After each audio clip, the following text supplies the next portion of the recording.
So have you ever wondered how we can perform load testing or stress testing, and how these two are actually differs from each other?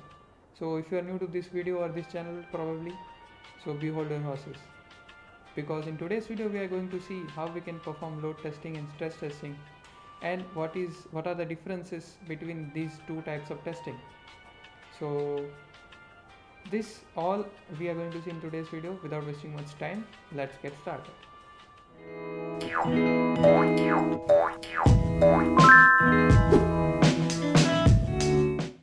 So as you can see on the screen, this is a chapter 4 of our series, which is called performance testing series. So this means there is one more video that I have already made, and if you are new to this video, I'll suggest that you can watch that video, because that holds the importance of performance testing and how we can get started with the JMeter, how to install and what are the basics for the JMeter. That all I have explained in the earlier videos. So for you, I'll have a link over here in the I button, or you can also check the description. There I'll make sure to put the link of the previous video. So in today's video, let's get started with the chapter 4. So basically what is load testing and stress testing? So these two are subparts of performance testing. So we have seen in the last video that there are so many different types of testing that we can do for the performance testing.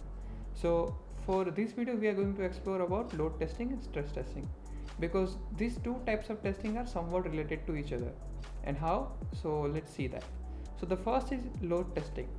So load testing checks how a system performs under the expected or the amount of user traffic of that is expected. Let's say for the developer told you that our system can handle traffic of, let's say, around 100 users. So if we are performing a load testing, so for we will test the traffic for the expected number of users. So we won't go further 100 users. So let's say we are testing for our application that how well it performs under the realistic traffic of 100 users. So that is called load testing. And now, as the name suggests, stress testing, if let's say we want to test how well our system behaves if the expected user traffic is crossed beyond the boundaries. So let's say the developer said that our system can handle traffic of 100 users, and we want to test how well it performs if the number of users will increase beyond the limit. So let's say we test the system for the traffic of, let's say, 100 plus users. So that's nothing but the stress testing.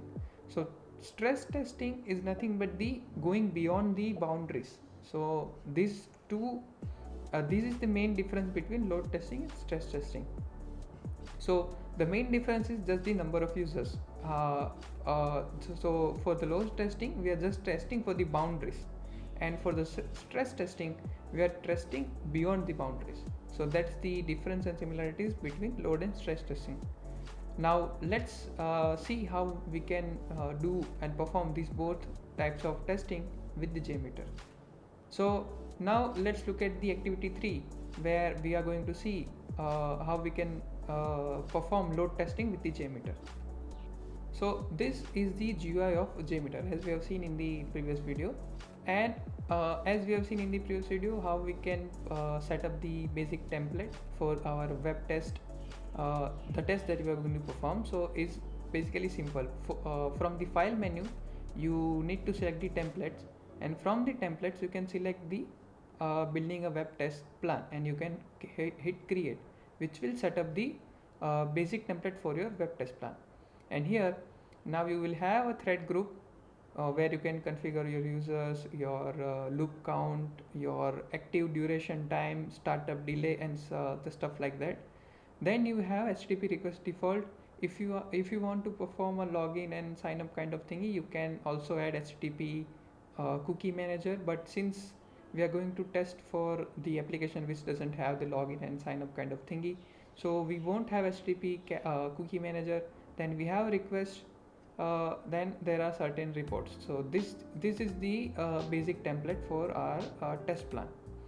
Now the performing the test from the GUI is not something we are going to do, because GUI can take a lot more of resources on our devices, and as we are creating the threads, so we'll be creating 100 users of traffic. So in background we will be creating 100 threads in this machine.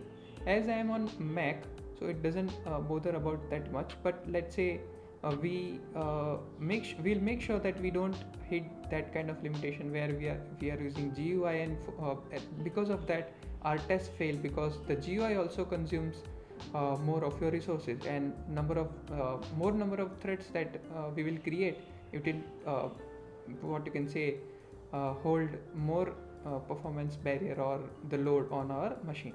So we will avoid that.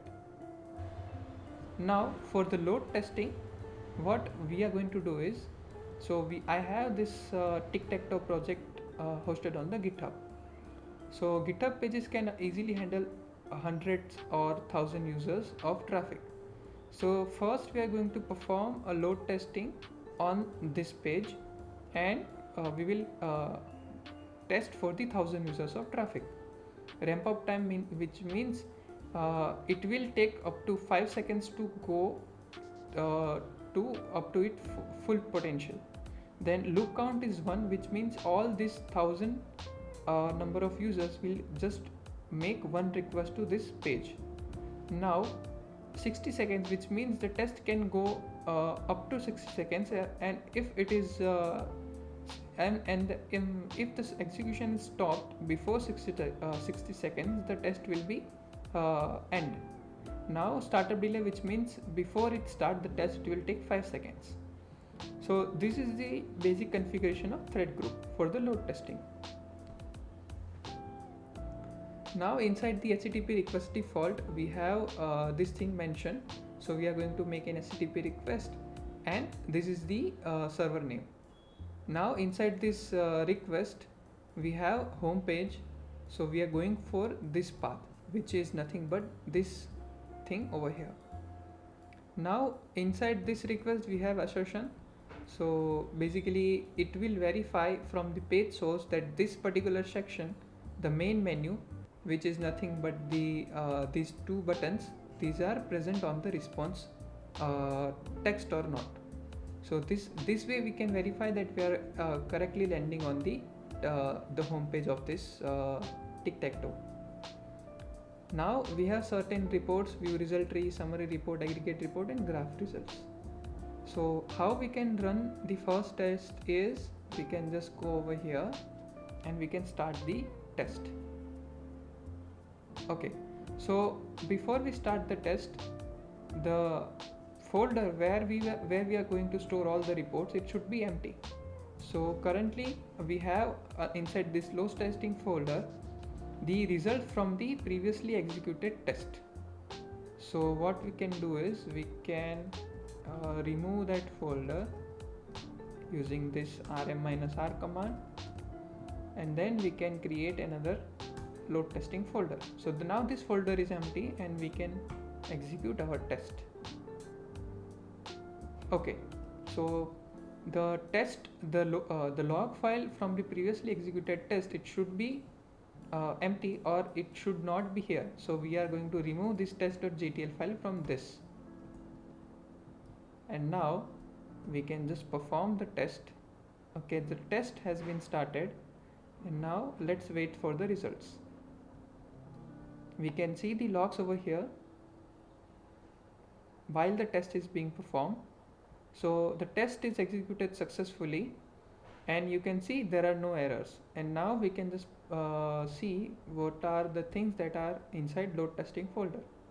So see, there are so many reports, and by default it generates this index.html. So we can open for the GUI or the cool looking graphs that we want to see.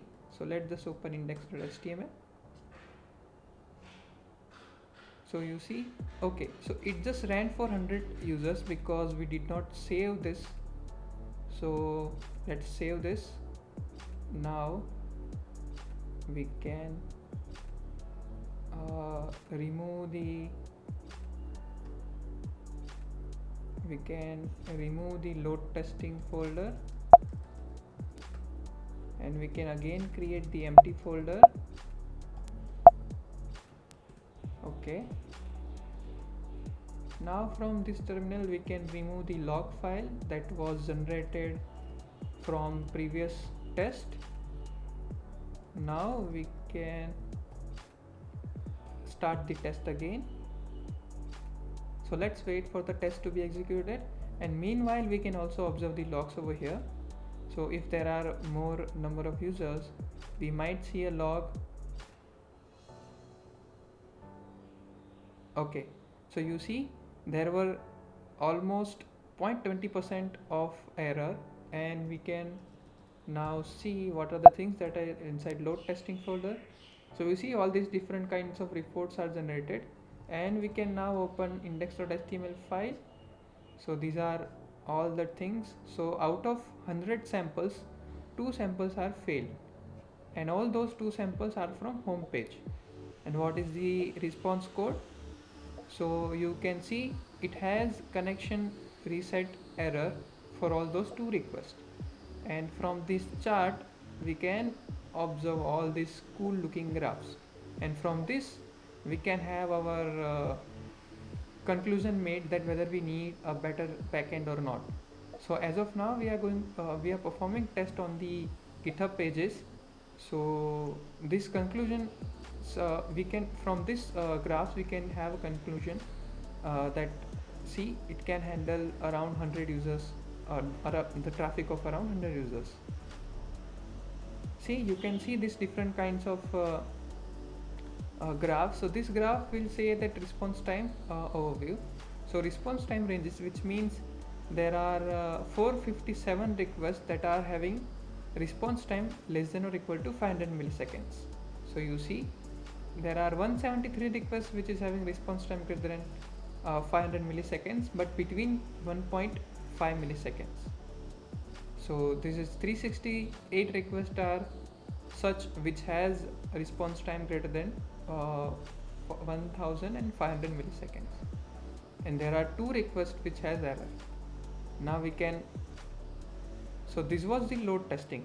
We knew that we can that our system can handle 100 number of users, the traffic of 100 users, sorry 1000 users. Now let's just scale our test up to 2000 users. Now we can save this test. Now we can remove the previously executed log, the previously generated log file. Now we can remove the previously executed the results or the reports for the previously generated previously executed test. Now we can create this folder again, and now we can start the execution of the test again.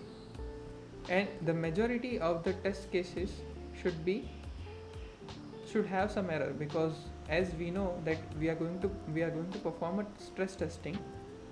So anyway we are crossing the expected number of users. So we will be crossing the boundary for the expected traffic. So that's the reason. Okay, so it has less error.